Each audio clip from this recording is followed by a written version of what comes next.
Jesus. Another Thursday night, and go figure, we're talking comics. Welcome to the Paper Chase channel and the Into the Void podcast. Pew.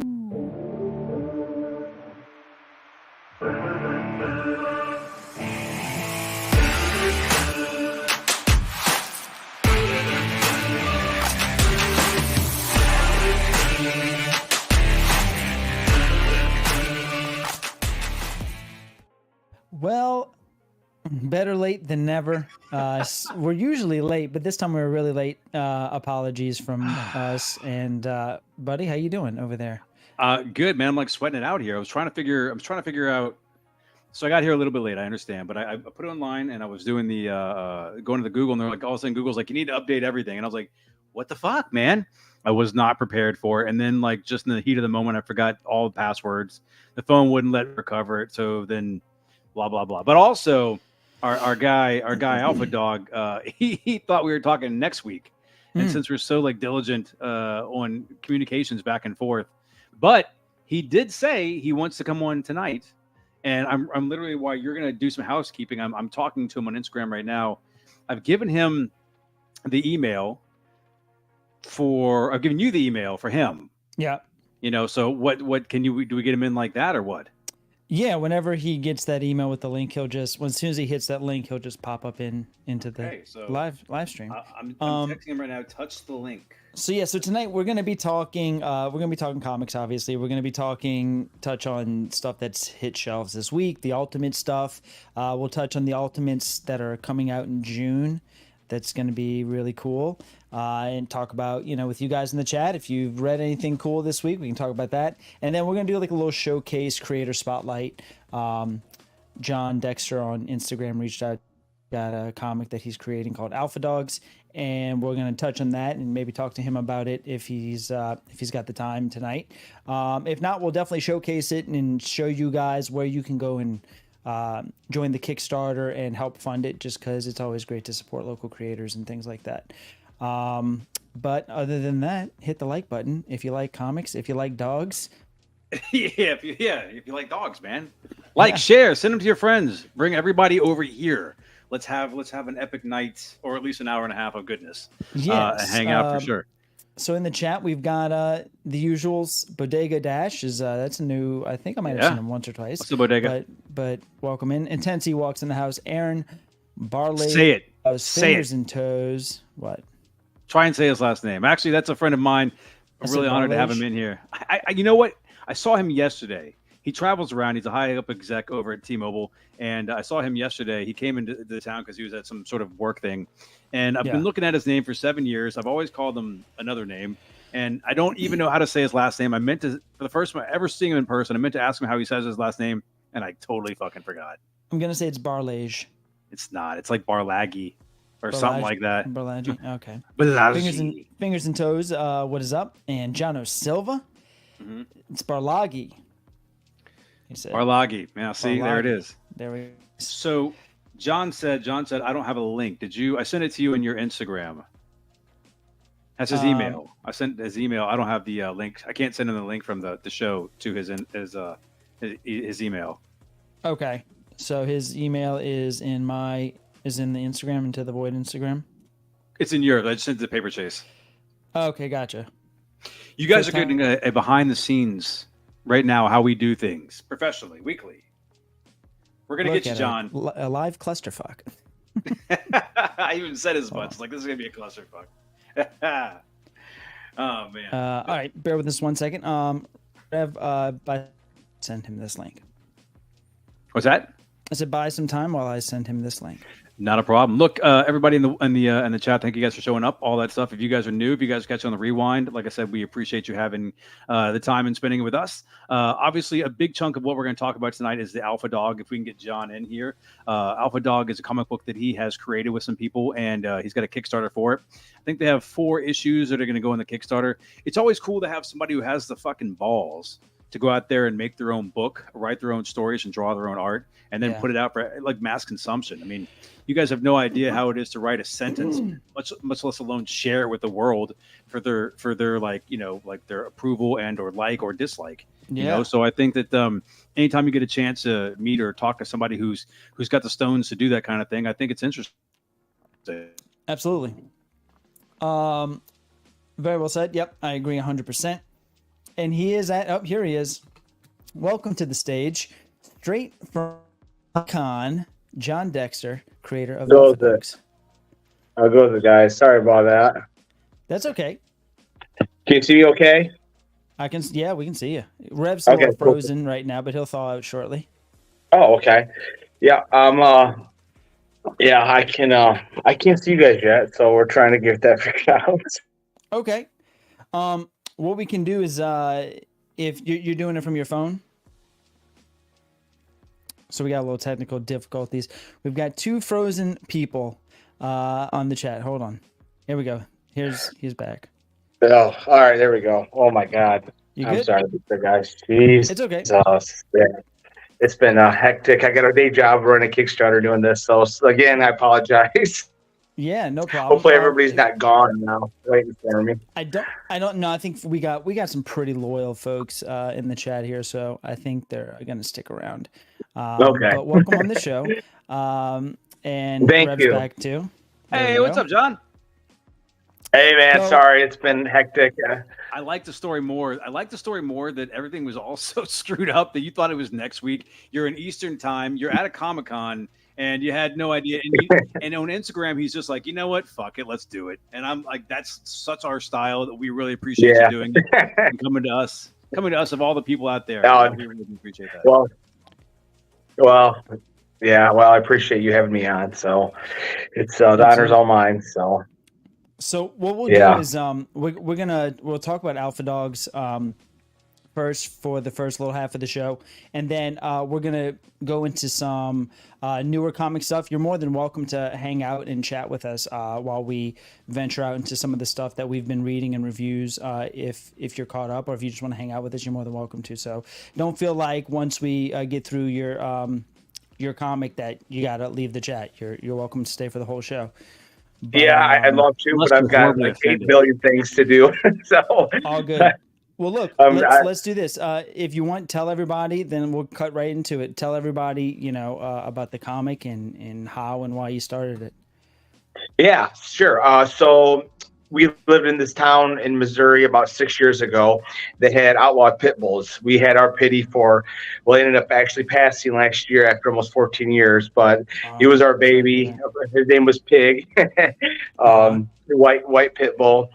So they had outlawed pit bulls in our town, so we had the choice to move or get rid of the dog. So of course we moved, and that was inspired me to create this comic of a dog that's feared by the public because of his breeding size, but he actually has a huge heart.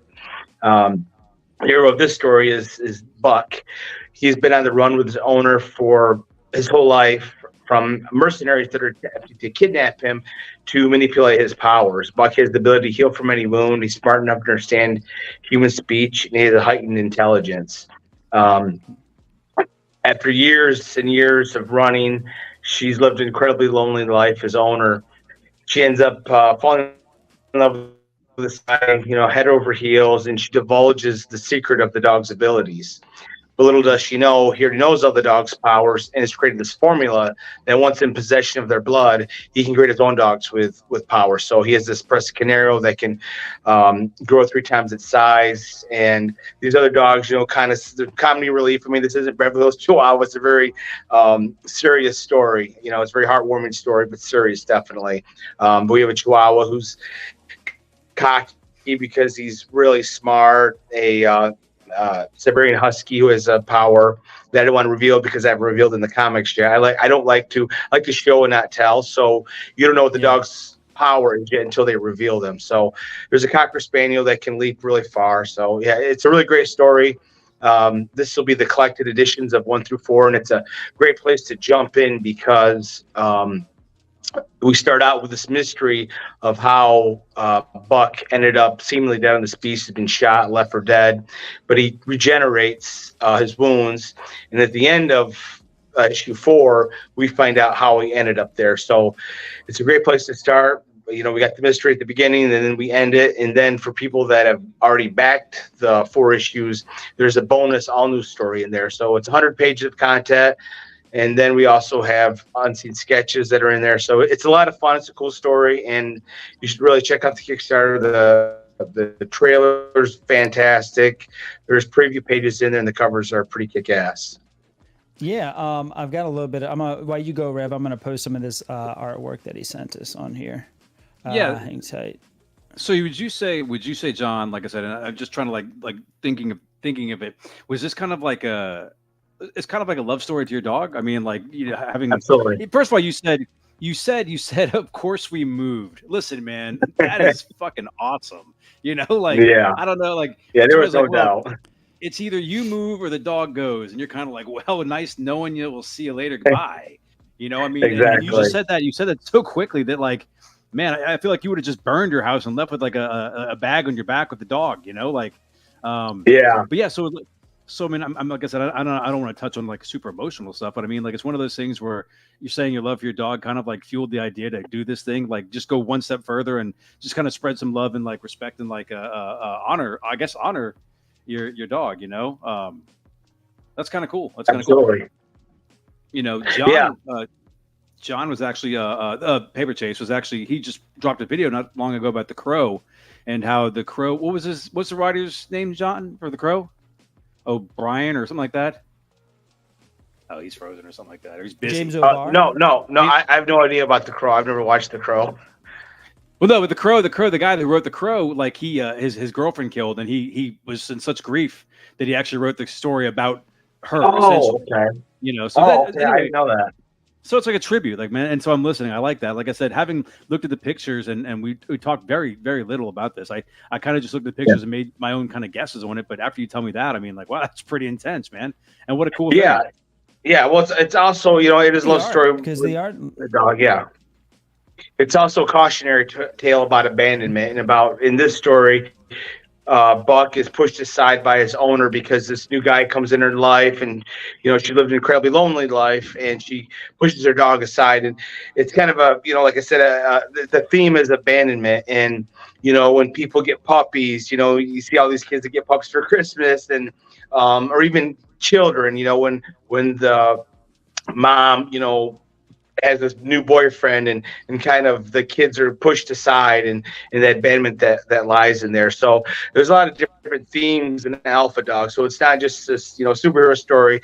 It's got a lot of heart to it too. And it's, like I said, it is a cautionary tale about when kids are pushed aside for this new boyfriend, or these kids get puppies or dogs, and then this other new dog, and the loneliness that the child or dog feels because of it. Man, let me tell you, my dog Kylo is 100% my child, and now I have something to compare it to because I literally have a newborn son. So I was like wondering, like, okay, once I have my son, is there is there going to be a line that's drawn between the love between my son and my dog, and it's literally the same type of love? And the answer is I would die for both of them. They're literally the most important things other than my fiance, who is extremely important as well. But like they are literally everything, and it's just it's crazy. And one of my biggest concerns, I told Crystal, my fiance, I was like, other than the health of our newborn baby and her recovery, my next worrisome of bringing a baby home is I do not want my dog to feel, our dog, right, to feel left out, abandoned, put to the side. I'm just like so trying to be emotionally conscious of her, and because she's been with us, they're the most loyal creatures in the world. Oh yeah, just deserve that, so it's like that's just something that's just kind of it's an interesting task to mentally, like, okay, you have to make sure this being in your life is not pushed to the side, and it's extremely important. It's Stray Dogs. Yeah. Did you read Stray Dogs? Oh, I love Stray Dogs. Yeah, it was fantastic. So good. It really was. Any inspiration from that? No, I wrote Alpha Dogs a good 6 years before Stray Dogs came out. So yeah, I was trying to find. So the cool thing was Trish. I can't find it now. Trish Forstner, the artist for Stray Dogs, I did a cold call on Facebook and asked her if she would do sketch covers for Alpha Dogs, and she was kind enough to do that. So one of the tiers, not now, she's got more important things to do in my comic. She's doing Feral, so she did sketch covers, and it was really cool. It brought in some of her fans for Alpha Dogs. So if I could find that's amazing. It's like on display. It's on display. Oh, here it is. Here it is. Ooh, I have two of them, but this is one of them. This is her sketch cover of Buck from Alpha Dogs. Yeah, it's amazing. She's an awesome artist, and who knows? Maybe if Alpha Dogs ends up blowing up, anybody that backed it for that sketch cover, who knows? Might be worth a couple bucks, maybe. I picture you. Are you like at the Comic-Con right now? You just kind of like have like a little towel wrapped around a little area. Are you, what's going on? No comment. No comment. Yeah, it's nuts, man. So if anybody actually is in the Toledo, Ohio area this weekend, you can catch me at the Toledo Fantasticon there. So I'm at table A22. And the week after that, I'll be in Muskegon, Michigan for Muskegon Con. So you got to push the Kickstarter, get your name out there. So it's been fun. Who does one of the chat, Jono, our Jono, he goes, I love pit bulls. My kids love our pit so much. The art looks pretty sick. Are you, sir, the artist? Who's wish. Oh, okay, Stone Tower Studios out of Argentina. They're the studio that produces it. Lucas Urita is the project manager. He's also the letterer. Then Fernando Malik, he draws the artist, and the colorist is Lucas Orita. They do a fantastic job, as you can see. Ezekiel Dominguez, he does some of the covers. I try to change it up with different guys sometimes out of the studio to do the covers, but yeah, the covers are awesome, and everything about it's cool. If you want to show the trailer, I'm sorry, what? Yeah. Do you, so real quick, so like just because I've always fascinated with it, because John and I have kicked around some ideas before too, just like having a few brews and like talking some just storylines and things like that while we're just cackling. So we've done some minor writing and things like that, and we were lucky enough to work with a local artist for a while. But how do you take this from start to finish? I mean, like, and I don't mean to make it like a loaded thing where it's a long answer, but like you come up with an idea, you write it. Do you write it like in like a screenplay format, or like, because how do you get the writing into bubbles? You know what I'm saying? Like, how do you then take it from your pen and pad to a studio that produces the artwork and things like that? Is it amazing? Is it frustrating? It's got to be a learning process for everybody, you know? Yeah, well, I started writing since I was a kid. That's all I ever wanted to do was do screenplays. And then in '93, when the X-Men cartoon came out, I became a comic book nut, and really just bought everything X-Men, But yeah, I read it as a screenplay. Kind of a screenwriting background. I wrote a screenplay called The Weeping Trees that I entered into. The Academy Awards puts on their own screenplay contest called the Nicholas Fellowship. And my script, The Weeping Trees, was the two-time semifinalist, which was in the top 180 out of 7,300 scripts.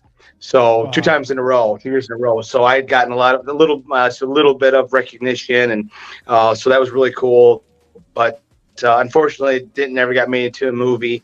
But when I did Alpha Dogs, it was always going to be a comic. It's definitely geared towards that. So I had written it out.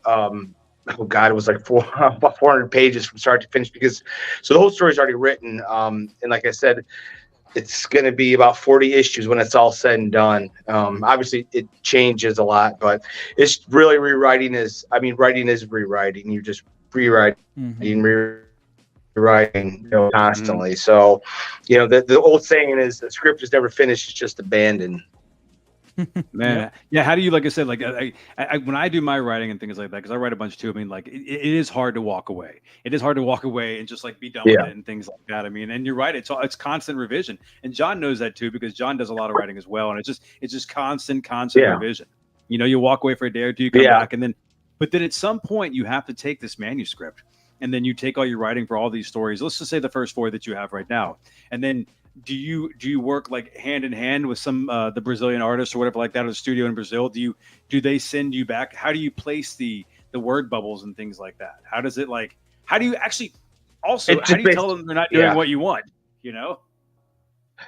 Yeah, so first I send them the script, the panels, and I try not to get too picky about the panel sizes. If it's something really important, I'll say large panel, or I mean, hopefully, if it's something important, then I will write it in there. But they'll send me the sketches off of what I do, and then I give them some notes about each page in the sketches, and then they revise it if necessary. So it's a give and take sort of. I try and. For me, I don't really believe in just being the only voice of the comic. I'd like to let the artists kind of play around with the paneling and stuff, and how they feel it should be, unless it's something important. I'll put like mid shot or close up or full oh god, what's the word? It showing the whole scene. It starts with the EX. I can't remember. Anyway, so but yeah, unless it's something that's really catches my eye that I don't like, then I have them tinker around with it a little bit. Mm-hmm. And y'all did pretty good on the reaching y'all's goal, huh? It was like in 4 hours or something like that. Y'all Damn. met it or something. How wasn't it? Y'all's goal was 500. 3 hours. I met it. Nice. That's awesome. We can go ahead. We'll yeah. I mean, it doesn't. Yeah. Go ahead. Yeah. Let's see.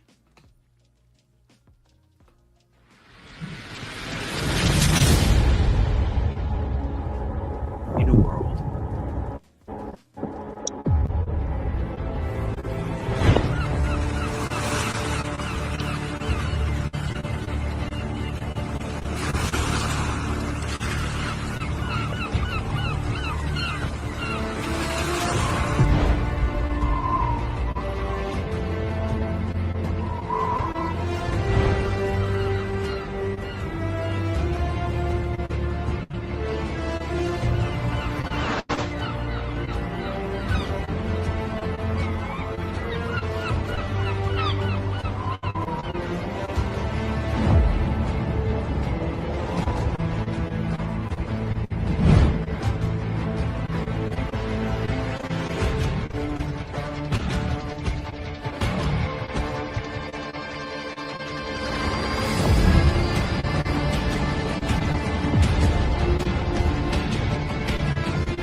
Very nice. That was slick. If that doesn't get you excited to read the comic, I'm out of ideas. Right?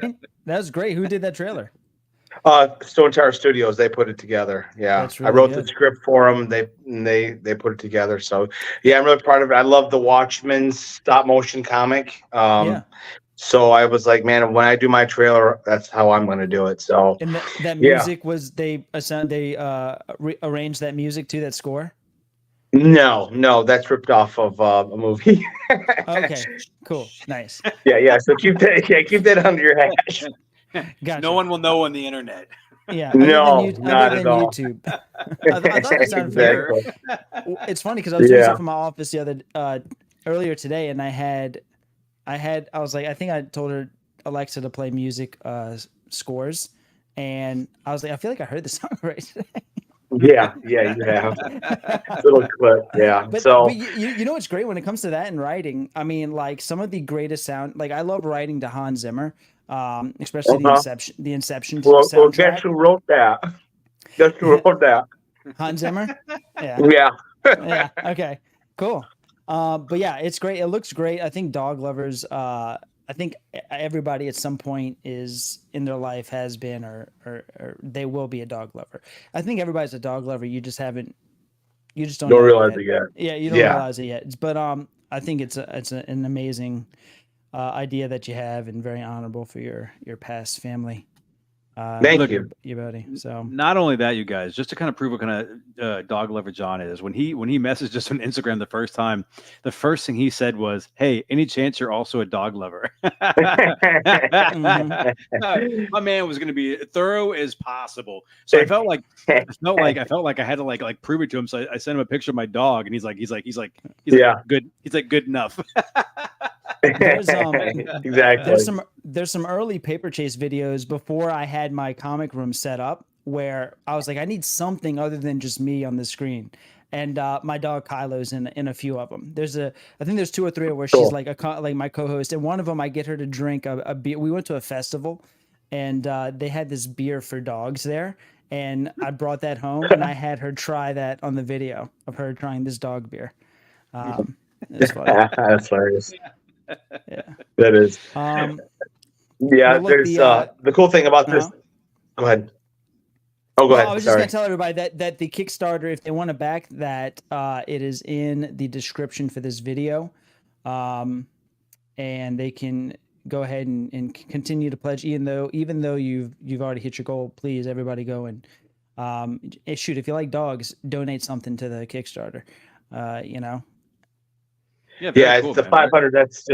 That's just basically, just to make sure it gets funded. It costs obviously a lot more than that to make a comic book, but nobody cares about that. They just care about a good story. And if you was, the trailer is fantastic. That just gives you an idea of what the comic series is like. It's a terrific series, and all my backers get their books on time.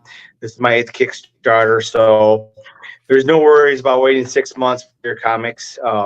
You'll get them on time because the comic's already finished and done. So, but if you like original stories, if you like dogs, obviously, and even if you don't like dogs, it's a terrific story about, the love between a dog and his owner. But not just that, it's about this dog named Buck who will protect others that are in danger. And I'm not really giving a good spiel here, sorry. No, here, I'll help you out. Listen, even if you're not a dog lover or a dog owner lover, let's just talk about a dog on a beach that got shot and starts popping bullets out of its bodies. You know what I'm saying? Like, if you're not, even if you don't like any of the stuff, like, that's awesome. It's gnarly looking at that dog on the beach just pop bullets out, Exactly. My attention It's cool.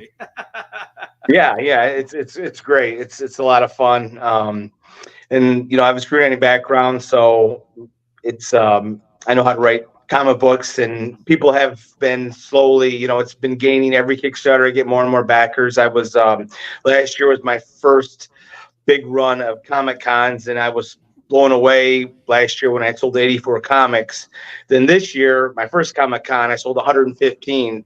Hey. So Awesome. I've got a lot of people coming back for more, and it's a terrific story, and it's a great place to jump in with the trade because it's the first story arc. We start out with a mystery of him being dead on the beach, and we end figuring all that out. Cool. Very cool.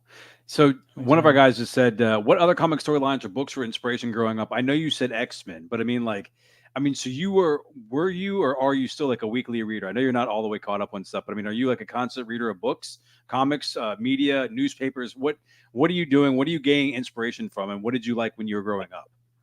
Yeah. So growing up, like I said, the X-Men cartoon came out in 93, I believe it was, 1993. And then that's really what got me obsessed with comics. Wolverine, obviously Regeneration, and X-Men mostly. So I grew up as a teenager, a big superhero fan. And then as I got older, like now, I'm more into Image Comics. I just finished Saga Omnibus recently, and now I'm reading. Oh my gosh, I'm blanking on the name. It's about they made a movie about the girl in Iran who, when the militants took over, and I'm killing the name. Anyway, it's an independent comic. They made a movie about it. Persepolis. I can't remember the name. Anyway, but Sure. I'll just say Saga. I just finished Saga. Yeah.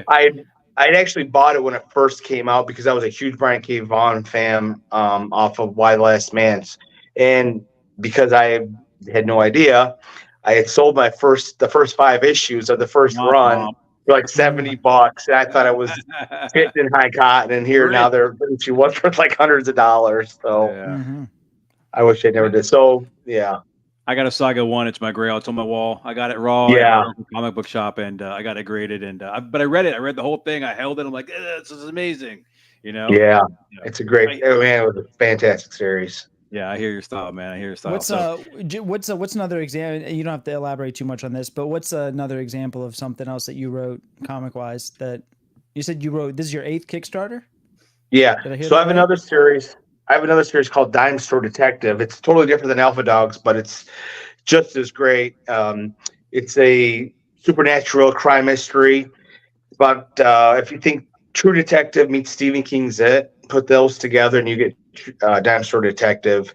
It's nice. It's a great series. I mean, honestly, I just actually shipped those out about 3 weeks ago. I was waiting to launch this till I got all of my backers their comics. So if you go on my social media, Facebook, YouTube, Twitter or Instagram and read some of the reviews for Dime Store Detective. People have been really blown away with the series. There's 3 out right now. It'll be 8 issues in all, but you can get that. And they can always go back to my profile and look at my last Kickstarter and watch the trailer for Dime Store Detective. And if you like the trailer for Alpha Dog, you'll like the one for Dime Store Detective too. It's pretty kick-ass. Nice. Hell Is that that black one? Is that a Star Wars homage? Of course, the greatest movie of all time. I love it. Well, that's definitely the cover I would give for if I can get an early copy. Well, so can I still get, if I'm back it now, do these copies still go out? Like this one, the Star Wars homage one? That's the current Kickstarter. Yeah. So what people don't understand too, if you back the comic now, no funds come out until after the Kickstarter ends. And right now, the Kickstarter ends in 27 days. So that's the graphic novel. That's the regular one. So issue 4 had that one. Issue 3 had the Star Wars. I'm sorry, The Empire Strikes Back, because that is the all-time greatest film of all time. Empire Strikes Back, followed by Star Wars. So. The Star Wars one, that one was so popular that I decided to make that into the trade and then do the other cover, which is the Kickstarter exclusive cover. So that one, the Star Wars, is a little bit cheaper. It's $25. And the one that's the Kickstarter exclusive is $30. And you can also get them digital, but I'm a big fan of having the comic in your hand. So yeah, absolutely. Yeah, me too. And that cover artist that's the cover artist on that? Yeah. It's Fernando Malik, Stone Tower Studios, and then Ezekiel Dominguez. He did the coloring for that. He's terrific. If you scroll down to the Kickstarter, you can see the covers for Dime Store Detective, which is really, really cool too. I'm not just saying it just because it's my comic book, but Dime Store Detective is a really great series as well. And if you go to my last Kickstarter, my profile, you can see kind of info about Dime Store Detective, and you can watch the trailer, which, if you like noir, if you like detective mysteries, you'd really enjoy Dime Store Detective too. Cool. Very cool, brother. Well, thank you. Man, thank you so much for sharing this and for just being a creator in the space. Can't have enough of those. It's amazing. It's admirable that you're doing this, and everybody go check out Alpha Dogs at the Kickstarter. Go fund it. And Dime Store Detective and everything else that you got going on. You want to give anybody else a link or a drop of where they can find you on Instagram, Facebook, anywhere else? Yeah. So on Facebook, I think it's, if you type in Jon Dexter, I should come out pretty much to the top. Sorry, it's been a long day.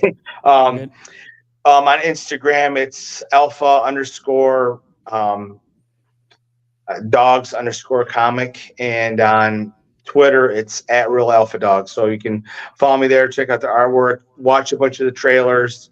And it's been great. I appreciate it. I apologize again for the late No, for it's coming in amazing. so late. Oh, good. You got Yeah, here we before got I it. did. when you got a day job, you run a Kickstarter, and you're doing interviews, it's about ready to blow my brains out. So Sure. No, I get that for sure. Absolutely. Cool. All right. Well, thank you so much. Rev, anything else you want to say before we? No, look, hey, John, man. I mean, dude, um, keep at it. Obviously, you know what you're doing. Keep at it, man. I wish you the best. We're gonna check it out. Everybody else should too. Alpha Dogs, and like I said, hey, have fun at the con, man. Like I said, you look like you thanks, enjoy man. what you're doing, and that's the best part about it, you know. So thank you. Yeah, you don't do it for money, you do it for the passion. So yeah, thanks a lot, guys, and I Yep. hopefully see you when maybe when Dam Store goes live. If you guys don't want to kill me after hold you up so No, you good, man. long. It's not a problem. No worries. All right, John. All Cool. right, Take thanks, care, guys. bud. Okay. All right, Thanks for Doug. checking in. Later. You too. Bye. All right. Well, there you cool. have it. There you have it. Jon Dexter of Alpha Dogs popped in, told us about dogs. Listen, I'm gonna tell you what, man. That damn picture of that dog on the beach popping those bullets out. I said, hell yeah. Yeah, it's very, very cool. Yeah. Cool. Well, yeah, y'all check that out. What else is on shelves? We've got the Ultimates. Yeah. Ultimate There's stuff. there's a few things out there. Again, I'm gonna keep telling everybody, and I'm just gonna sound weird about it, but anything the G.I. Joe Transformers, go read it. John, I know you're not doing it, but you should. You should. I think I'm at the point where I'm just gonna wait for the trade paperback. Okay, and that's fine. That's fine. But it's one of those things when I go to the shop and I get the book, I look at it, I go like, I just get excited for these books. And like I talked to Jono about it a little while ago, and he said it best. He goes, it's a damn comic book. It's not trying to be a novel. You know, it's not trying to bend your brain and make you a better person. It's just saying like, look, read the story. Look at this action. Look at these colors. Look at this art. You know, and then you put it down and you go like, what a wild ride. I'm good. You know, you don't have to like go home and like, you know, like crunch some numbers to figure out how you read it, you know, and you know, that's a good thing. Kind of like this one right here, John, if we can kind of jump into it. Kind of like this one right here. I didn't really have to think too hard about it. No, that's great. It's wonderful. But then I did kind of have to think about it. So maybe, do we have any housekeeping? Or hit like, go watch old Paper Chase videos because I don't know when the next one's coming. I'm very busy. Oh, and look, I felt like a complete asshole. I didn't realize that Crowan was out. I get the notifications, but I guess I didn't see it. So I apologize. It's all good, dude. I'm just saying. Yeah, if you haven't seen it, I did a Crow breakdown review. That was fun. It's a great book if you haven't read it. Amazing. Some of the best just artwork and storytelling, and it's just good. Read it. I was disagreeing with you for a while, and then you kept saying, well, hear me out, and then of course I ended up agreeing with you at the end. You know, so in 19, it came out in 92. The movie or the book? The movie. The movie came out in 94. Okay, 94. Okay, so I was 13. You know, so do your math. I was 13 at the time, and I remember when it came out. Like, yeah, so Brandon Lee dying was a big deal, but you hit the nail on the head when you said like because of his death, it became that Heath Ledger thing where people all of a sudden magnified the movie into something that it absolutely wasn't. But also at that same time, you know, Nine Inch Nails was peaking like a motherfucker. You know, so you have Trent Reznor doing the entire soundtrack for it, or at least a lot of the songs. And the songs that he picked on that soundtrack were fucking killer. And then you have a few other bands in there. I remember like Henry Rollins was a big one for me at the time. I liked it. But no, so the soundtrack was killer. The fact that it was like dark and gothic was also super influential. Absolutely. And the fact that like Brandon Lee died, and the fact that Brandon Lee was a sexy dude, you know, so it was loss with the finger on the pulse of the times and music, and it was black and gritty, you know, like if you watch it now, I haven't seen it in 20 years, if even more. I don't know, whatever came out. But if you watch it now, I'm sure it does look cheesy. You've seen 100 movies better than it is. It doesn't. You know? It doesn't look. So here's. I didn't really go too far into this in the review video, but it's not that it looks cheesy. The Crow looks amazing. It looks great on film. Its entire vibe. I mean, you can see why movies like After the Crow, why The Matrix was made. There's a very strong resemblance. But what happened was, and here's my theory, The Crow, the book, is 100% an artist pouring his guts out on the pages. And James O'Barr is extremely, extremely artistic and poetic in his drawings and his writings and his dialogue. And I think they really try to do almost exactly. There's a couple of things that are different, obviously, but they really took a lot of the dialogue from the book and put it into the movie. And it's some dialogue is just not meant to be written or read a certain way. The stuff that James O'Barr was great, what he wrote in that book for it to be read. But when you actually have somebody saying it, it doesn't always translate. It could be a little hard to act. And, Brandon Lee did an iconic job, right? He did an iconic job portraying that role, but the acting in that movie wasn't the best. The action was amazing, and the cinematography was great, and the style was great, but the acting and it just didn't translate 100% from the comic. When that movie came out, and there's 2 points I want to hit on. And like I said, I hope you don't mind us talking about this. I mean, you brought up something interesting. Yeah. And I think it's relevant to what's coming on new. But when that movie came out, I did not see it in the theater. I was actually against it because okay, so I was 12 or 13 or whatever like that, and all the girls were like into this gothic stuff, and I'm an old punk rocker, so I was kind of like, I didn't want that. And all these girls, like guys who started dressing all this patent leather black shit and like kind of like capes and things, and so I really was not into it. I saw it like at a friend's house, like after it came out on like video cassette or something like that, and I remember thinking the soundtrack was killer. And like I said, I mean, I understood the loss of like the Brandon Lee, for sure. But I feel like when I saw that movie, for the generation that it came out, the people like, went around that movie kind of like they felt like that movie, like when the first time you ever saw Sin City. Yeah. When you saw Sin City for the first time, you're kind of like, what the fuck is this? Yeah. Like I felt like that was a version of it. When The Crow came out, people were watching it going like, what is going on here? It's just like this really dark, gritty, gothic-y thing that's like there's a whole bunch of violence and things like that. Mm-hmm. I got the same feeling watching Crow on the video as I did when I saw Sin City for the first time. Really? Yeah, but I mean, like, I just was wondering what I'm looking at because I'm used to movies. But there's also like this flux in movies. Like we used to watch like cartoon, like comic movies, like before, like Iron Man was all like happy-go-lucky and shit like that, and then Batman. I think they got them reversed. I think Batman came first, but when Batman came out and it was like dark and you could talk like you're real, not like bang pow boom kind of shit. People are kind of like, this is intense. What am I watching? It became like a way of life for some people to like feel that things could be this dark and real and gritty, but also be fantastical. And I felt like that's what The Crow was for like my kind of young generation. So I mean, absolutely. There's probably somebody out there who watched your video and said like, how dare you, sir, for picking apart my childhood like that? There's there's somebody in the chat that said that. Oh, really? I didn't see the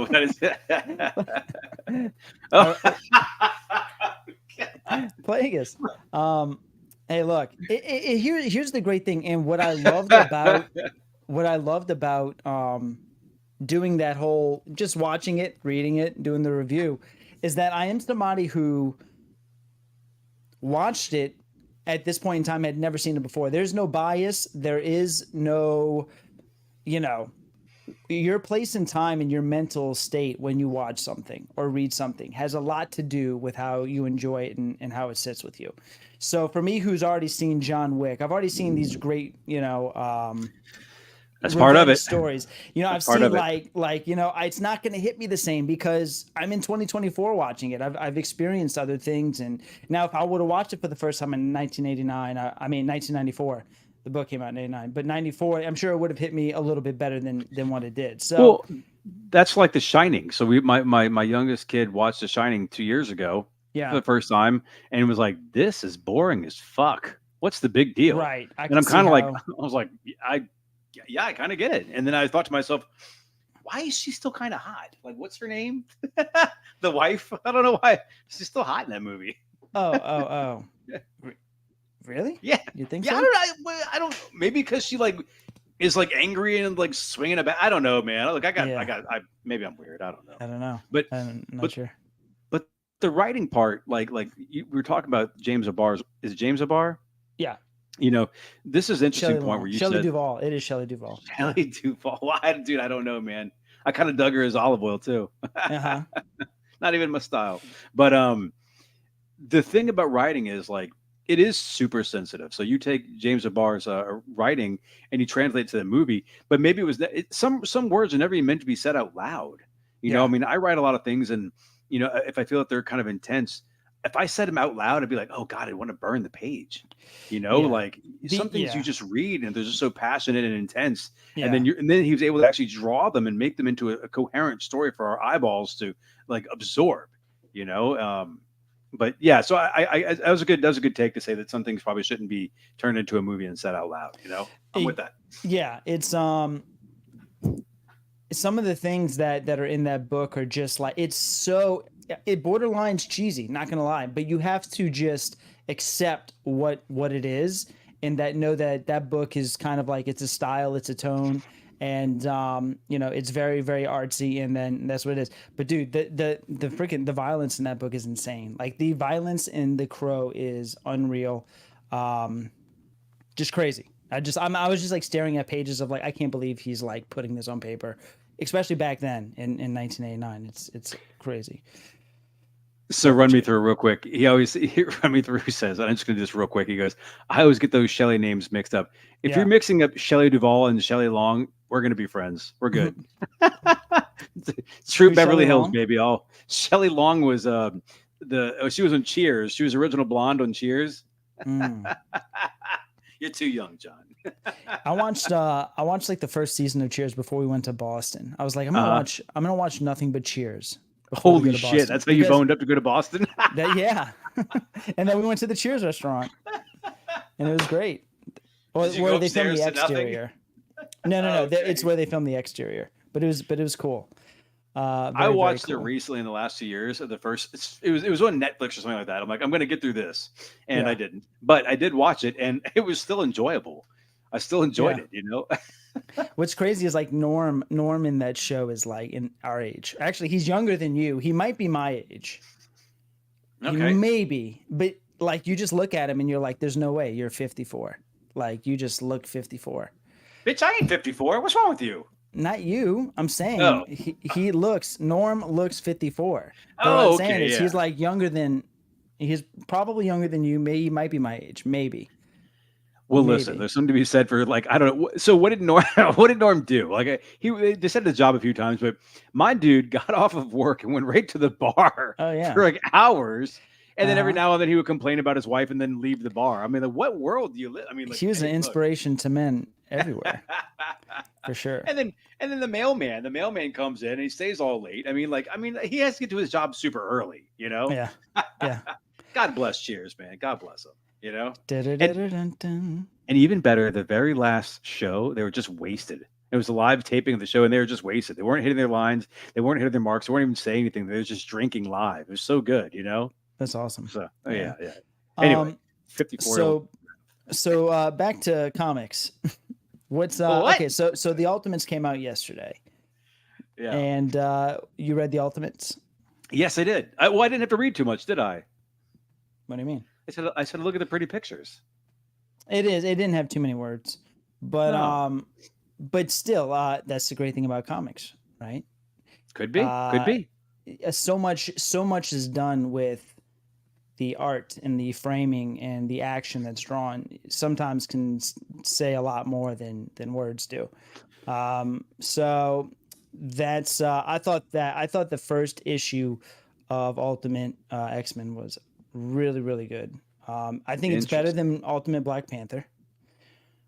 Not quite as good as Ultimate Spider-Man, but it's kind of different. It's you've already got a character development. You've got a rapport with Peter Parker and Mary Jane, and so these are brand new people that you have no relationship with whatsoever. So it's kind of, you're gonna have a different feeling.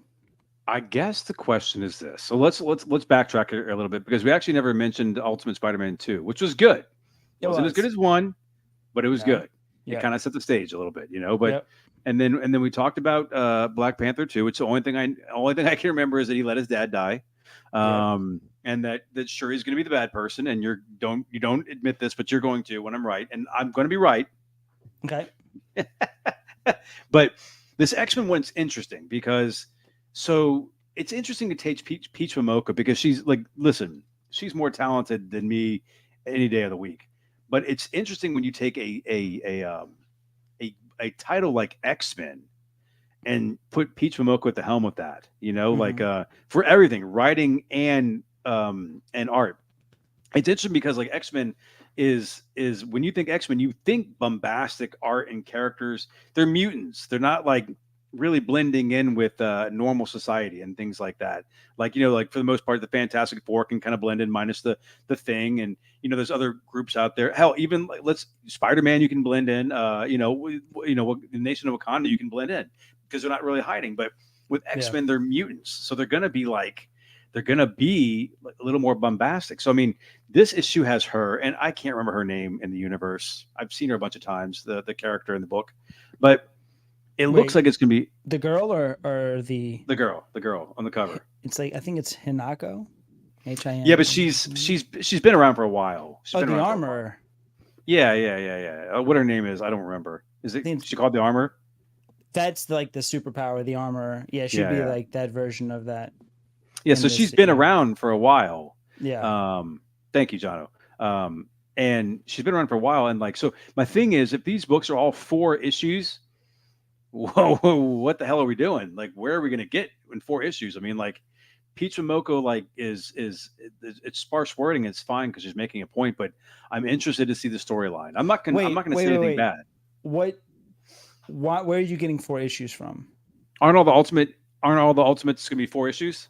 Or are they just going to be continuing? I don't know. There's no I heard they were like only 4 issues each, I thought I heard you say that, to be honest. I'm like digging back in my mind. I'm like, Johnny's like, said that. You think the Spider-Mans and Black Panther and X-Men are just going to run? Absolutely. You can't. You think so? You can't slow burn a issue 1 like that in 4 issues. Yeah, these are ongoing series. That's what I was wondering. I thought maybe, the whole point of the Ultimates is to bring in new people to get attached to a new universe on a clean slate. Why would you cut that short in 4 issues? Because they're trying to do something with the Maker, man. They gotta bring this thing around, and then the Maker's got to get out of his hidden city or his city in a bubble and get free. Like, look, you're probably right. I just thought there were supposed to be 4 apiece. This would make no sense to have like 4 X-Men like this and be done. Yeah, no, absolutely not. I don't think it's only 3. No, don't listen to him. There's no way. He's just being an asshole. Wait, hold on. Wait. Where did I read it at? Oh, this book. Weapon X-Men. Did you read this? No. You got the last copy, I heard. No, I was kidding. Oh, really? No. What's funny, Walk, is because Walk is infamous for putting uncanny in front of all the stuff. They go to a universe in that book, Weapon X-Men, where they go. It's Uncanny Avengers Tower, I think, is what they call it. You're the first person I thought of when I saw that. Isn't that ridiculous? It sucked. It didn't suck. I'm not going to read it anymore. It's not good. I didn't like it. I didn't get that because I'm so look. I mean, like, I'm not sure to get off my lawn, but I'm tired of like when I look at the books that are coming up, they all say like first appearance of, like that book has like the first appearance of like Jane Howlett. I don't care. Just give me a good story. I don't give a shit. Like it's not a good story. I mean, the first appearance of the person walking down the street. Who gives a shit, man? Give me a good story. I don't. Well, that's comics though. That. The first appearance of Jane Howlett. But that is comics though. That's what they do. They introduce first all over the place because Marvel knows. Marvel treats comic readers like dirty little stepchildren. Like they know where our money's going to go. Right. They know that people are going to buy first appearances. Mm-hmm. They do nothing to support the fans. When's the last time you saw Marvel do something? Swaggle has a good video on that touches on this. And it's like how Marvel does nothing to support the comic reader at all. It's the local comic shops that do anything for the comic reader. And Marvel does nothing. But it's the truth though, right? Like Marvel's not doing I anything. don't know. I'm thinking about it. You're bringing this to my attention right now. I'm thinking about so let me invest my brain in this right now. You're saying that Marvel doesn't care about its readers. No. If I tonight cut this clip right here where I just started right now and said Marvel doesn't care about its readers, you're gonna say this. Goddamn right. Prove to me that. Show me where Marvel has done anything that spotlights their comic book readers or that does anything. They put out comics for the comic. They put out books. Yeah, that we way overpay for, right? And they put first appearances that they create first appearances. Because they know that first appearances are going to sell issues. They print in an abundance of variants because they know that people are going to buy them. Like, people might buy them because they like them, but they know that some people are going to buy them because they're playing the variant game. Like, they just know their crowd. They know how to play to the people that's buying their stuff. Marvel doesn't give a shit about comic readers. This is wild. This is wild accusations from you right now. There's somebody writing stories right now that cares what people read. Or do you think we've already entered into the age of AI and there's just AI writing stories? I'm interested. Now you've got my attention. No, but we're talking about Marvel. Are you talking about Marvel Comics? Yes. You're saying they don't care about their readers? Yes. This is crazy. John, are you there? Are you still there? Like, how do they not care about their readers? They don't. They don't. If I went to New York right now and Marvel Studios are like, they don't care about our readers. Yeah, the Marvel brand. The Marvel brand doesn't do anything for the readers.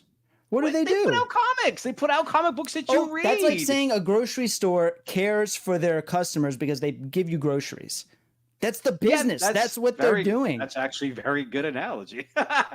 And I get that. And you kind of like take my knees out a little bit with that. But what I guess I'm getting at is like, so you're saying they don't have any love for it all. They just do it because it makes money? You think they give a fuck about the comic hobby?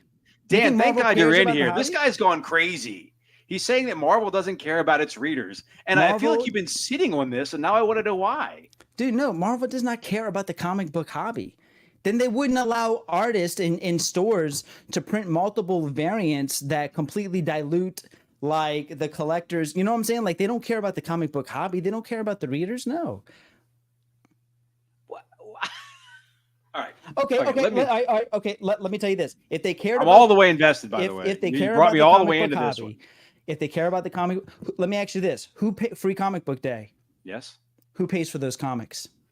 Okay, so you know that I know that the LCA play. Don't you have to whisper the answer? So I'm an insider just like you. So if Marvel cares about the readers, then just give the comics to the comic shop. Don't make the comic shop pay, and release more comics. Well, they're Robin Hood now. They just like just get out the books. I get it. I mean, like, but free comic book day means that you give out free comic books, and then so the people at LCS buy the books, so they give them away to promote more sales to their store. Listen, I'm not so base to think that the people, everything is for money, 100% for money. If Marvel was not going to make any money, they wouldn't put it out. 100% understand that. But I'm just interested, and listen, I'm not some idiot. I'm just interested in saying that Marvel doesn't care about its readers. I'm telling you that Kelly Thompson, who is a wonderful writer, goes to work every day to write a story. Alyssa Wong, Ben Percy, these guys all and girls all go to Marvel to write stories. They're not like fuck the reader. But that's not Marvel. Like, that's they are Marvel. Like what is that? That's a writer. That's somebody that Marvel hires. Is Marvel like a robot, like the Kevin Feige bot in She-Hulk? What is going on? Marvel it's a corporation. Yes. Who is Marvel? I don't think Marvel's as big. Are we okay?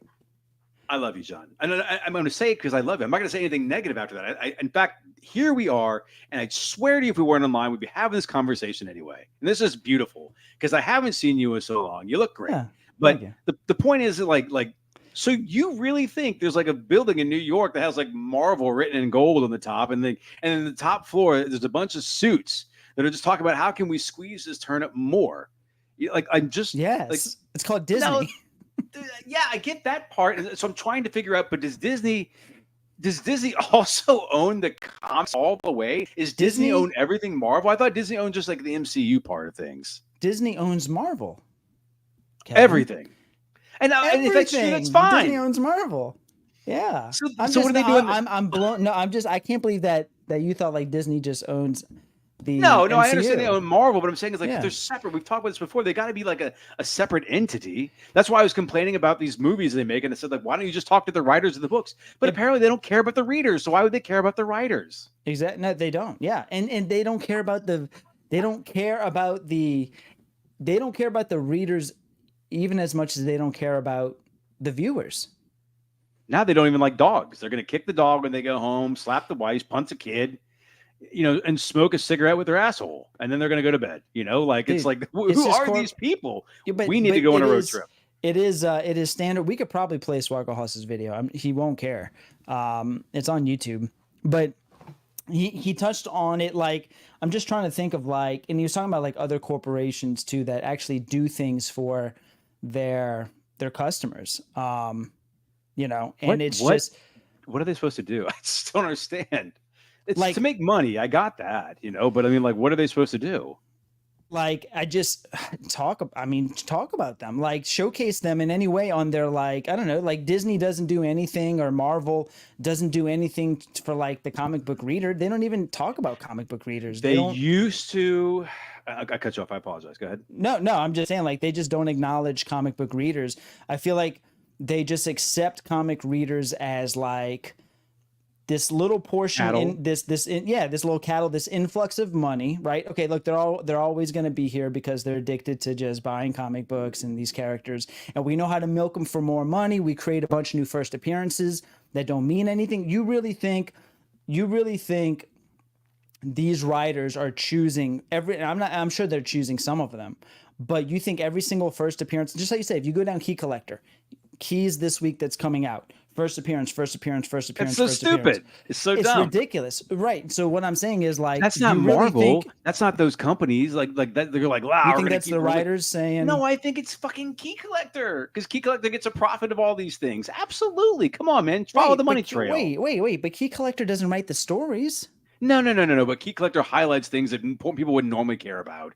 The market is all about first appearances and dumb shit like that. So Key Collector's highlighting it. I get that. But that's what they do. Fine. That's what Key Collector does. They highlight key appearances. But why? But is it really a key appearance? Jane Howlett. I mean, they're just making up bullshit stories from the past. A key is anything. So this is also just debated in comics, right? Careful. A key is anything that is. Here comes the key talk. It's anything that's significant to a character's or a storyline, right? Yeah. So if you have a brand new character, that is a key appearance, a key issue for that character.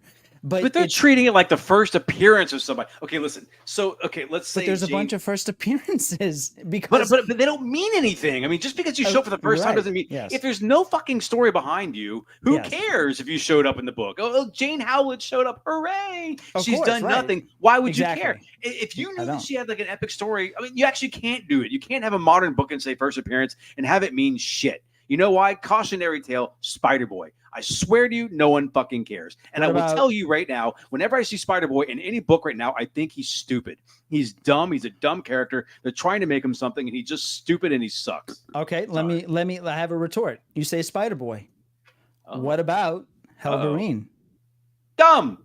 Completely stupid. People love Helverine. Did you read the story? It's dumb. He was Helverine for about 3 pages. But the character. People, then why is that book selling for 60, 70 bucks? Because people, okay, hold on. People are not dumb. People do dumb things. People love Ghost Rider. People love Wolverine. You combine them together, you get Helverine. One book for one cover for 2 pages. That was a decision by Marvel. That was, Yes. Let me ask you this. So these comic writers are coming in. These comic writers are coming in. You think being a creator, you think you would take pride in creating a peanut butter and jelly sandwich out of Marvel's 2 most famous badass characters. Oh, I'm going to take Ghost Rider and Wolverine, make Helverine. That's what I want to do creatively. Dude, Marvel said, put these 2 fuckers together. It's going to sell issues and let's get paid. Marvel but they don't get paid. Not the writer. They don't get paid in the aftermarket. They don't get paid in the aftermarket. They get second print money. They don't. But guess what? When they release a fucking Helverine #1, they're going to get paid out the ass. There is no way they're going to do another Helver. Oh, look at that. I put it up. Okay. I saw it. Thank you. But I mean, like, of course you would double dip. Once you saw that book sold for $70. By the way, I have one just sitting here. Maybe I should just sell it. And be one of the Philistines. You think No, you think Dan Slott wanted to write Spider-Boy, or you think Marvel right give us something? They gave him a handy. No, I'm just saying, like, Oh, I mean, damn, Dan Slott. What can you do for me? dude, I guarantee you, my theory is Marvel influenced Dan Slott to write Spider-Boy because Okay. they're like, dude, they need. I feel like I want you to form your thought all the way. I feel like Okay. I feel like I feel like you're being effusive and you're exploding. I'm just catching like little sparks, and I'm reacting to No, your sparks. I mean, feel like I feel like chat. Have I not spoken clearly about what I believe? Marvel creates first appearances or influences their writers to make more first appearances than maybe those writers would naturally do, or create certain characters in order to sell more comics. What did Dan say? Am I frozen? Speculators who buy comics off the shelf probably also think that the new characters are stupid, but they know they can flip them for a profit, so they are buying more copies off the shelf. motherfucker, I was frozen. You probably said something really great, and now I'm frozen. Look, Silva agrees. What happened? That I need to chill? New comments. No. I asked if do people agree that Marvel makes writers create new characters because they know that first appearances sell comics. Okay. Because they don't have enough faith in their actual writing or storytellers, so they pay. Here's my theory: they pay writers dirt cheap and make them put first appearances in comics because you can pay a cheap writer because a writer wants to write and they would love to get paid to do what they would love to get paid for doing what they love, which is writing. So Marvel's going to take the cheapest, most desperate writers who want to get into the game, and they won't have faith in their writing in like a Jason Aaron or a Jonathan Hickman. So they're going to get a new writer or not famous writers, get them on books and say, look, we don't have 100% faith in your writing yet, but you're going to create this first character, this first appearance, because if anything else, it's a safety net. We can sell off of first appearances if the story doesn't take off. I think there's probably something to that. I think that you're probably right. Listen, because there's no altruistic value in anything. Again, 100%, John. Everything is for money. God damn it. Except for us. Right now, we're not here for money because we're not making money doing this at all. We just like being here. But buy my snake oil. But they're out to make money. It's just like I said, you just have to figure out how they're trying to do it. Now, I'd like to think that they don't have like a sweatshop of writers and a bullpen down in the sewers of New York writing these books. I'd like to think that. I mean, an interesting side note question would be like, who gets paid more, writers or artists? Hey, but probably depends. I think but Marvel could make more money if they put ads back in the book. The ads aren't there. And they're gonna spin it by saying like, oh, we're just gonna give you all content. It used to be 32 pages a book. Now it's 23. Yeah. You know, when I was a kid, we've talked about this before on other shows, but you know, it's one of those things where like, yeah, they're trying to make money, but I mean, like, it seems just cheap to like write like first appearance all the time to get book sales. You know, I mean, they could just go the artist route and just put these ridiculous covers out all the time of like these women who are wearing clothes that they can't even breathe in. You know, like essentially scissoring each other while shooting like fire beams, and you know, but they could do that. But I'm saying is they could just have that on every cover. I feel like all the covers I see for sale now that we're buying are just like women like in these ridiculous positions, and you know, of course, Marvel has to approve all that, you know, and they know that stuff will sell. Marvel has known for decades that sex sells comics, you know, and of course, man, it's the whole world. Okay, it's like, of course they allow it, like, you know what I'm saying, but that just goes into their intentions. They know what their customers are going to buy, so you know that's it. They know it sells. So real quick, let's run the chat because it got some attention here. I want to see what's going on here. So did you read Dan's already? Let's see what Dan said here. Dan said, speculators who buy comics off the shelf probably also think that new characters are stupid, but they know they can flip them for a profit, so they are buying more copies off the shelf with the first appearance. Yeah. Which is part of the problem. So, I mean, it's one of those things where it's like, listen, we've known for a while, like I said, obviously with the whole COVID thing, when the collecting became big again, people were just putting out fluff comic books for whatever, speculation and things like that. And yeah, that became a problem. But I felt like this last year, John, that we've been separating slowly but surely. People who are buying books that mean nothing, with the people who are buying books because they're cool books and you want to read them. Again, both can exist, and one needs the other to make it work out. Yeah. I need so I play a mobile game. Okay, I play a little mobile game with some friends. and I don't spend a fucking dime on it. But I'm so happy that people spend hundreds and hundreds of dollars on that game so I can keep playing it for free. Yeah. You know what I'm saying? It's like, and then I read these chats, people are like, oh, fuck these guys who spend hundreds of thousands of dollars. Like, they should be spending it, saving kids. And I'm like, that's their income, bro. They can do whatever they want with it. I'm a little bit jealous, but I mean, I'm not going to spend any money on it. But the fact that they spend money on it keeps it free for me. I feel the same way about comics. The more comics stay in a spotlight for dumb things and things people are spending a lot of money in means there's going to be books on the shelf. Look, reality, John. One day there aren't going to be books on the shelf. I think that I can't remember if you felt that there was going to always be books or there wasn't going to be books at some point. No, but there's going to be there's going to be a landfill one day of comics. You've seen the the comics that pile up on our LCS shelves of back issues. Yeah. So, I mean, I feel like I said, like they're already trying to push these things that don't exist, like the NFTs and things like that. Those don't exist, people. Like, you're not ever going to touch that little diamond with, like with Madam Web in it or whatever it is. That's never going to happen. So, I mean, but so with books, I always feel like there's going to be a hungry writer like John from Alpha Dog. These guys are out there. I just can't think that Marvel's just really like, there's a bunch of like bald dudes with like squinty eyes, like just trying to squeeze money out of all the readers. I mean, they want to make money. I got it, but I mean, like, there's got to be 100%. That's 100% what it is. There's got to be people who care. I mean, the artists are the ones who care, and the comic shop owners are the ones who care. That's it, dude. When you get to the top of the ladder, like it's a giant company like anything else is. Come on now. So then it's gonna eat itself over time. If they're gonna treat the cattle like cattle, they eventually get loose. I mean, like, or they slaughter us and we're not around anymore. One or the other. I mean, like, but there's books all like that give me joy every week and I read them, and they're not all Marvel books. I mean, like, my God, Jono turned me on to this series called I'm gonna fuck it up. Into the Forest, Under the Trees. It's so good. Keep in mind too, like, we're talking about Marvel. We're not talking about all comics. We're talking about you're specifically talking about Marvel. So. Yeah. Like if you look at independent comics, I mean, of course, like there's tons of first appearances there, but there's tons of like original stories there. Marvel and DC, they're notorious for recycling characters, for putting out a different version. Look at Spider-Verse. Look at how many versions in multiverse, right? They're a fan of printing money and copying and pasting. They're just that's what they are. That's what they do, So like, it's, of course, when you go to the top of the ladder, Marvel does not care about the readers.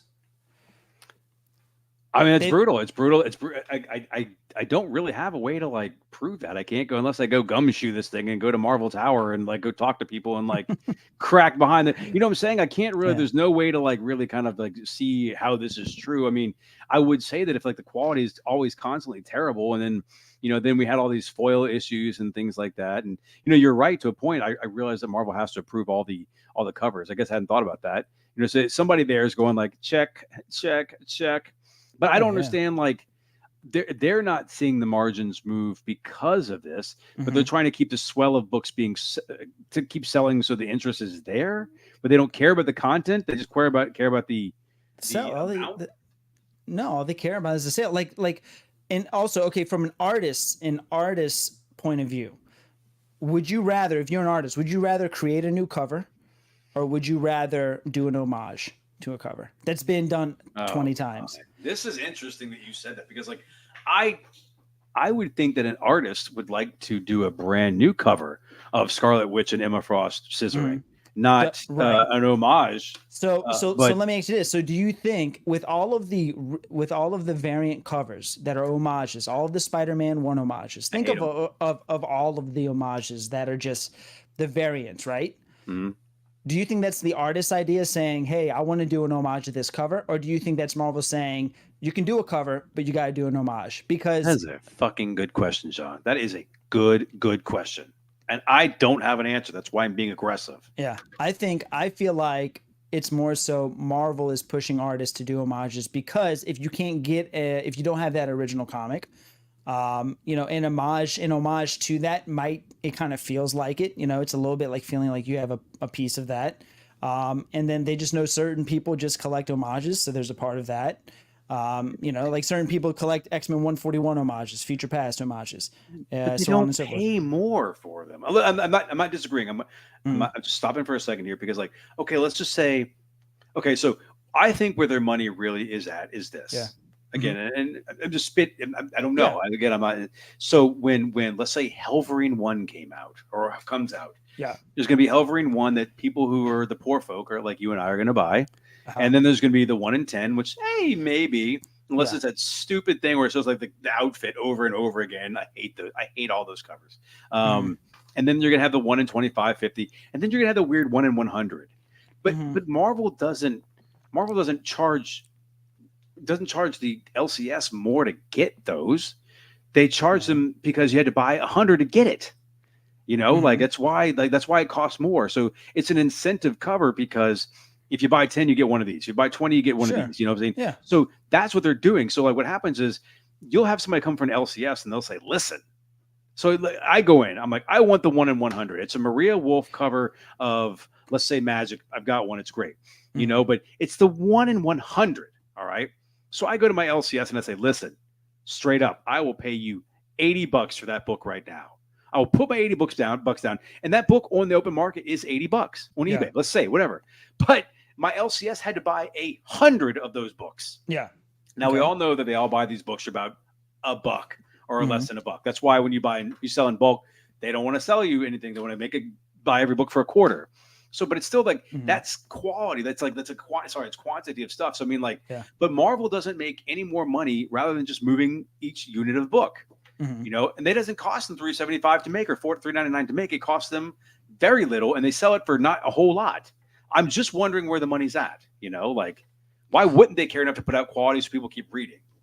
You know, because it's easier because you still have those margins of what they create it's still money in the bank. Like if they're super cheap on those margins of hiring cheap artists or using not well-known people or just telling certain artists to produce certain covers, like the LCS is going to order what their customers want, right? So just because you're not seeing on a shelf doesn't mean the LCS did not order certain copies, because people go, they go to their counter and they'll say, hey, order me this variant cover of this homage to this, whatever, and put it in my pull folder. It'll never even hit the shelf. It'll go straight into their folder. You'll never even know. Yeah. So there's tons of transactions going on that you don't even see. That's, and also not to mention, it's not also just 1 in 100s. You have cover A, B, C, D, E, and then you have your 1 in 25s and 1 in 10s. But they're taking a risk. They're taking a risk if let's just say our local LCS is like, I'm not going to buy these cover B, C's, and D's. They're still being printed because it's a guessing game. It's a gambling game the entire time. Like what's going to sell. So, I mean, I just feel like they're not like, I think there's more to it. I understand like who you said Swagger House did something on it. I respect that. I understand it, but there's gotta be more to it. Like, it's just like the idea that, I was thinking about it a second ago where like you can't have like the quality would go down. I mean, like I said, like if the quality went down, like in the 90s, like you're printing less, Marvel almost went bankrupt. Wait, wait. Oh, you caught your second wind. I see it right there. No. So I'm saying like a Hame Kame coming. You're saying, right? What you're saying is if this was Marvel's mindset, we would see a deficiency in comic quality story and comic quality art. Correct? No, what I'm saying is if they don't care about the readers, you would spend less and less money on the readers, more and more money on dumb covers. But at some point, it's going to start sliding because like I am the reader, so they don't care about me and I'm reading shit over shit. I'm gonna stop buying. Look, I'm not buying any more Miles Morales. Cody Ziegler is too much for me. So I'm taking that off my pull list. So that's the book I'm not going to buy. Now I may replace it with another book. I might find another book. I mean, like, or something else I want to read. So that's money they're not going to get from me anymore. So I don't like that story anymore. I'm not going to read it. It's my choice not to buy it, but I'm saying is like, if the stories are increasingly worse and worse and worse and the quality goes down, then I'm not going to buy it. I'm eventually going to go like, oh, I don't like this. And if you continue to put less and less money into the writing and storytelling, I'm going to continue to buy less and less and less. And at some point you're going to be like, well, we have no writers. We have no more readers. So like, no one's buying these covers to sell to these readers. Because if you're buying all these like 1 in 100 covers, readers are either buying them because they like the book or flippers are flipping them. But flippers have no power if there are no readers, because now you're just flipping books with art and no one cares. And it becomes like when the baseball cards became all autographs and like you devalue yourself so much. Modern day flippers, but then also, but also not entirely true, because flip, if you're talking about modern day comic flippers, right, is what you're talking about, modern day flippers. Yeah, I mean, let's just stay there. I mean, because like, let's all agree. I think everybody in the chat over here, I think we all agree that the silver and bronze and gold age are all going to be like always going to be the standard. Where not if you're not flipping them, you know, what I'm saying you have them. You're funding the hobby. Yeah. Hey, but okay, so yes, let's just say modern comics and then take it away, dear sir. Well, all right. So I mean, I'm just saying, like, even if the pages inside were blank or just even more art, there's still a market for flippers in flipping comics because of the cover art. It's a whole thing. It's a whole thing. So I mean, yeah. So the stories could keep getting worse, and there's still a portion that flippers would have, a hand in flipping comics because of just cover art. Here's something interesting I thought about the other day, and I actually had a moment for myself. So like, let's just say right here, this Ultimate X-Men. Right here. Yeah. I love the art so much. Okay. Let's just say this was like my favorite cover all of a sudden. All right. Okay. Would I, and this was like $200, would I spend $200 on that? Or what if I just like got a photocopy of that cover? Would I still care for it the same if it didn't have the book attached to it? You know what I'm saying? Like, okay, so yeah, it's no longer rare, but maybe I like the cover art. Maybe maybe I like the scissoring Scarlet Witch and whatever going on like that. But like that's just a picture. Do you know what I'm saying? You could get a copy of that picture. Would it mean less to you to buy a print? What if there was a print made by Marvel for that picture? Would you buy that print or would you buy the book? If it was high quality? If it was just that cover. Maybe. I'm just saying. Like what? But why? Because now it becomes something completely else. Sure, like it's not even comics anymore because there's just art attached to it. You're just buying art. Yeah, it's just like you're just buying art. Is it? So is that what this is going to come down to? Because there's no content and there's no context and or content anymore. If you're just buying art of Scarlet Witch and magic scissoring, you're like, look at these two weird, like fantastical creatures that are doing this weird thing. Yeah, awesome. if you buy like simp covers. Like, but drag you down here. But I'm just saying, like, there's like also just really good covers that of course you would just want to have and want to, it's part of the game. Like, yeah, there's some great covers out there that people would just want for the cover. Like, I don't know. I feel like everybody that got into comics, respects the product as a whole for what it is. It is a piece of art with story inside, with more art inside, and so. I feel like you can buy for one, multiple, or for all of those reasons, you can buy a single book, right? So I still think if you do like a piece of art, I think that majority of people in nature are still comic collectors. And the fact that there is an accompanying story or something inside, even if it's not even the greatest. Terrible. Let's just say it's terrible. Yeah, even if it's terrible, I think certain people will still like it because it's still a comic book and people are comic book collectors, or most of us are comic book collectors. Run Me Through says I'm that idiot that buys all his comics based on the cover art. I mean, I like again, hey, if you got it and you like it, what can I say? Yeah. I mean, but I'm just saying in the case of John saying that Marvel doesn't care about their readers or doesn't care about you're saying readers. I mean, like I mean I don't customers. It's just so weird because like they just think they're always going to be there. I mean, I'm trying to understand the business model. As a businessman, what's the business model? What are they going to do? They recycle stories. They recycle characters. Like they're barely putting anything new out. If you really loved your readers, put some new put some brand new stuff. I mean, like it's kind of the point of the Ultimates, but even the Ultimates is still a copy and paste just with like a different color variation of this original thing. So it's like the Ultimates is kind of an attempt to put to do something new and get more people into the game. But it's not for the readers. But it's not like no, it is. But what I'm saying is they're scared to do something completely different. So completely new. At the very least, they have characters that are already established. At the very least, this is a different version of your favorite character. If you're an Iron Man fan, this is a different version of Iron Man. Like, there's not a whole lot of brand new characters, brand new creations that are out there. Marvel always has to copy and paste from something that's already done. They're not doing a whole bunch of brand new characters, brand new story arcs that have never been done or touched before. and it makes you wonder why. Because let me tell you what, like there's new books every day that come out that are like just they'll blow your mind, just like regular paperback books or stories or things I Sure, read all yeah. over the place. It Oh, would we make didn't you. even get into Dune. Oh my God. You know what the popcorn cup? Dude, not that, but dude, I'll tell you this, right? Look, let's jump ship because I feel like we're talking in circles now, and obviously we're not arguing, we're just like talking. Dune 2 is the pinnacle of sci-fi. If you've never seen Dune 2 yet, or if you haven't seen it yet, Going Saturday. Are you? You saw the first one? Oh yeah, I've read the book too. Yeah, dude, it's not the second book. It's one of the best sci-fi movies. I gotta take it with a grain of salt with you, man. You like some weird shit. I liked the first movie though. I did like the first movie. I had no problem with it. I didn't like Aquaman being in it, but I thought that it was a pretty good movie. You know, like I enjoyed it. It made sense with the book finally because the book is like. By the way, what a butchered segue, man! But I love you for it. I don't care. It's just... You did not win the award on that. You're like there was no fluidity to that. You were like Dune 2. You know? Yeah. Here we go. Yeah. By the way, Dune 2. It's in the back of everybody's mind if you're online right now. Yeah, okay. Everybody's either heard about it or seen it. I took the bait for that popcorn cup, man. I definitely did. What you doing with that popcorn cup? Nothing, man. I'm nothing. I'm not doing anything with it, you know. And look, here's the even smoother segue back to the Ultimates. Let's check this out. Look at this segue. Watch this segue. Oh no, it's been a minute. Hold on. Share screen.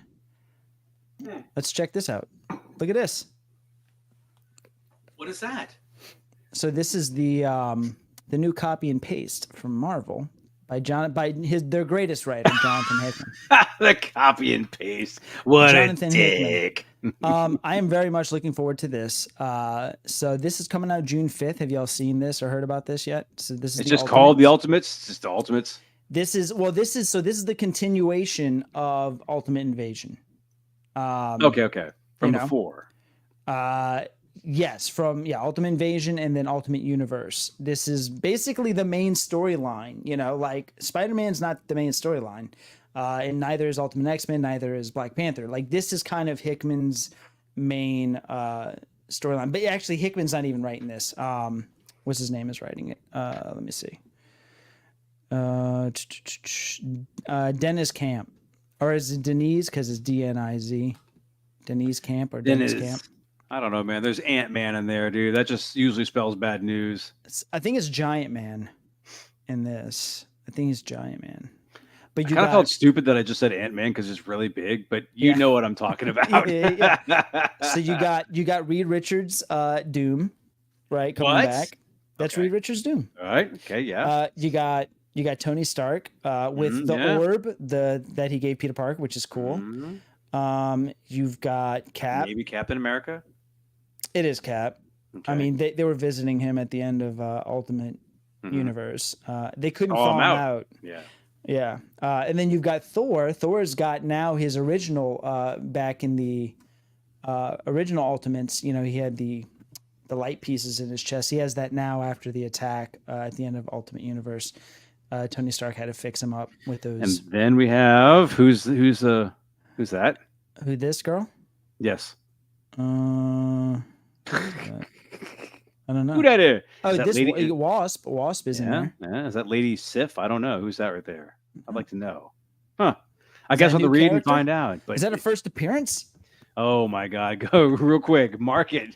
Get out there on eBay and buy that book. Yeah.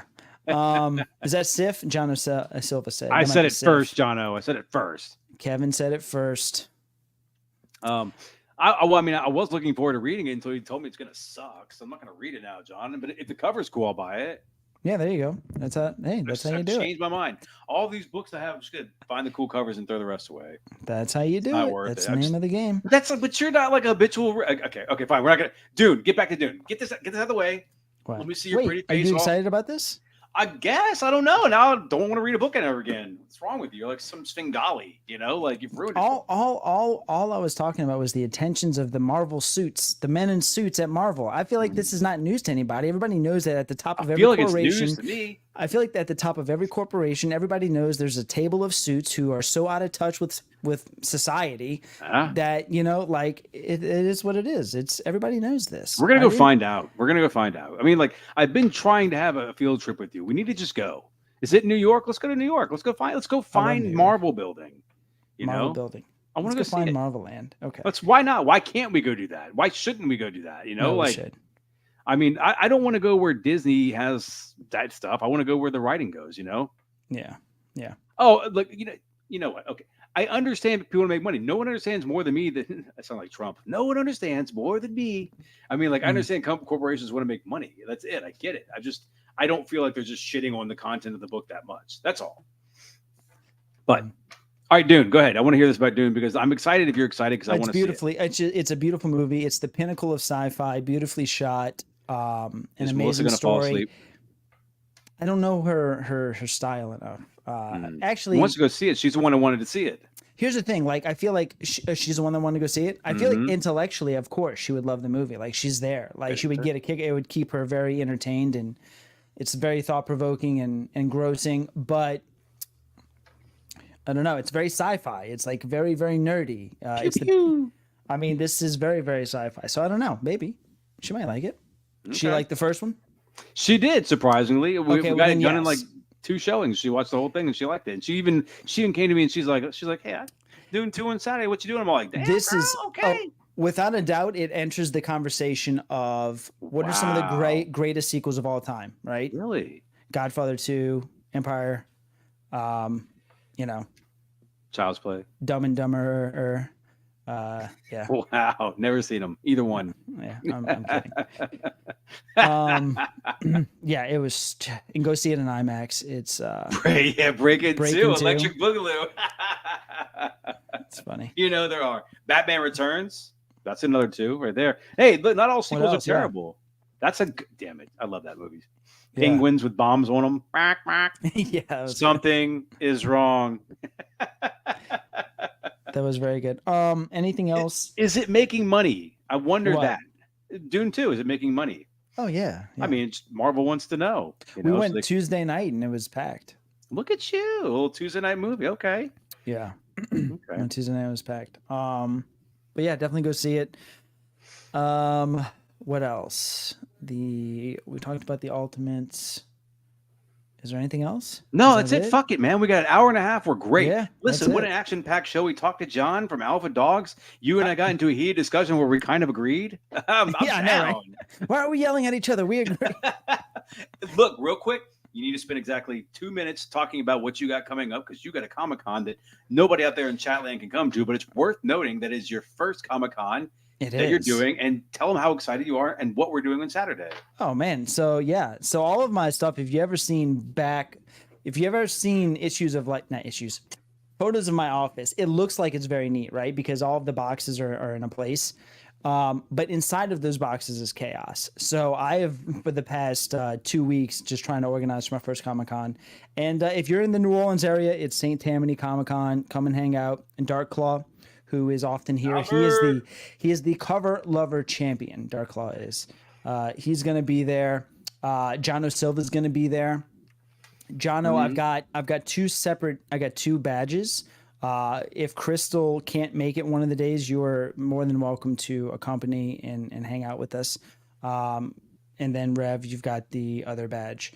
I don't think Crystal's going to make it both days. So I'm pretty sure, Jono, if you want to come and just slang books and talk comics with us the entire day. I really want to find that big camera. I really, really want to find a big camera and just walk around with it, like the big shoulder camera.